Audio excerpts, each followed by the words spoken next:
Hey guys, welcome to Frank's Tech Help from beautiful Waikiki Beach here in Honolulu, Hawaii.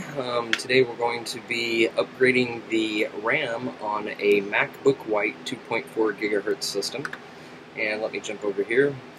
You can find a lot of different sellers on eBay, but the key thing is the specs on this. You're looking for PC2 5300 667 megahertz RAM. Now, if you search that term by itself, you're going to come up with over 600 results. Make sure you add the word Mac to the end. You'll come up with less results, and the reason for this is that this particular RAM, just as such as many other types of RAM, you can get ECC or non-ECC, and there are a few other varying specs on the RAM, so make sure that you do a thorough search and make sure that the RAM is actually for your system. Otherwise, you'll be shit out of luck. So, now, when I purchased my RAM, what you're going to see here in this upcoming video is that it started up the first time, no problem. It turns out that one of the sticks of RAM was actually bad. It started up in the video the first time, no problem.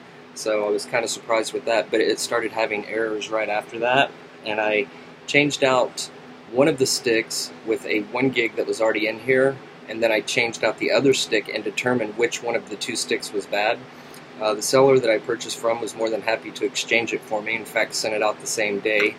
The average price, $65, $60 to $70 to $80, depending on who you purchase from.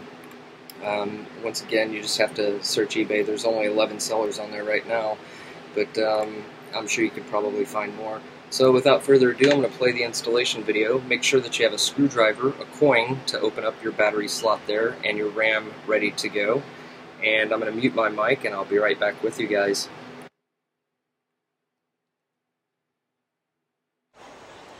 Okay, so for this process, you're going to need your MacBook. You're going to need your memories. In this case, we're going to upgrade from 2 gigabytes, that's two 1 gigabyte sticks. We're upgrading to 4 gigabytes, which is two 2 gigabyte sticks. So set our memories. Okay, so very simply, take a coin, unlock your battery, it'll pop up. Take your battery off, set your coin aside. You're going to need a small precision screwdriver. Doesn't have to be like the eyeglass kind, but it just has to be, you know, small enough to have a tip. And there are 3 screws right here that you're going to want to unscrew. Okay, so there's one here, another one right here, and one more right here. Okay, now the nice little thing about this is that these screws will stay, and the easiest way to grab this is from this side over here, and then kind of pull out to the right as you go, and this little bracket will come out. And if you notice, the little screws here are built in, so you don't have to worry about losing them. That's a very, very nice little design for the Mac. You'll also notice a little instruction set in here on how to remove the memory cards, but it doesn't exactly say how to get them in and seat them properly, which is one thing that I wanted to cover, because this is kind of a little tricky. It's nothing major though. So to remove your memory card, simply grab this bar, flip it over, and you'll notice that the memory card comes right out. Now you want to hold your memory card, since I'm not using anti-static shield, by the sides. Try not to touch the pins or anything. So place our old memory up top. Very simple. So there's the memory out. Now we want to install our new memory. Once again, grabbing it by the sides as much as you can. And you want to make sure that this little slot right here, if you can see that pretty closely, the slot has to be on the left-hand side. So you're going to want to slide it straight in there. And we'll take our other one, get it out of the package here, just like this. And we're going to slide this one into the other side. Now here's the tricky part. In order to install this, it's really easy, but it doesn't really mention much about it. You're going to want to push in firmly, side to side. You can wiggle it in. That's probably the best method, until it feels nice and firm. The first time I just tried to push and it didn't really feel like it was doing anything, and you're probably going to get a memory error if you boot up like that. So once again, side to side, and you'll feel it's nice and snug in there. There we go. Okay, once that is back in place, you want to take your precision screwdriver again and tighten down the little screws here.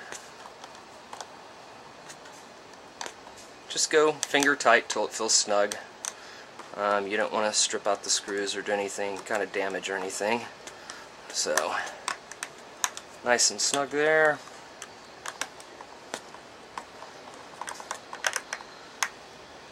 Okay, there you have it.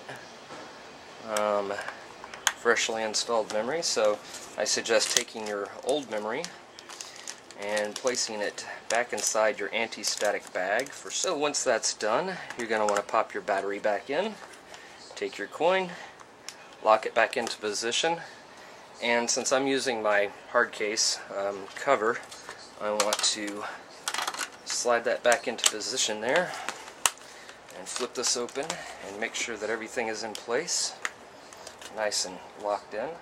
Okay, I'm going to boot up the Mac here.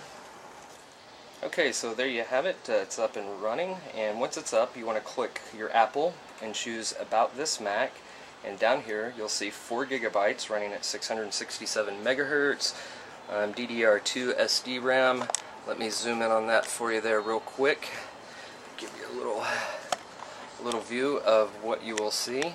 As you can see right there, it says 4 GB, and pretty simple upgrade installation. Next video I'm going to do will be how to transfer out a hard drive, and you guys stay tuned. Okay, so there you have it. Pretty simple installation there. As you see, my system booted up the first time with no problem, or so it seemed. Right after this, it started getting errors, crashing. I tried to open iMovie or iTunes, and it would crash immediately, which is an obvious indicator of a bad stick of RAM. So I basically changed out the various sticks of RAM that I had. I tested the 2 new ones against 2 of the existing ones, so I would take one 2 GB stick and a 1 GB stick and place these in individually, and it turned out that one of them actually was bad. The seller on eBay was more than happy to send it out same day, even before I sent mine back in as a replacement, just so I could get it quicker. And so anyway, overall very simple installation. If this video helped you guys out, then post a comment for me. If not, then poke Mahone, and as usual, peace out. Have a good one.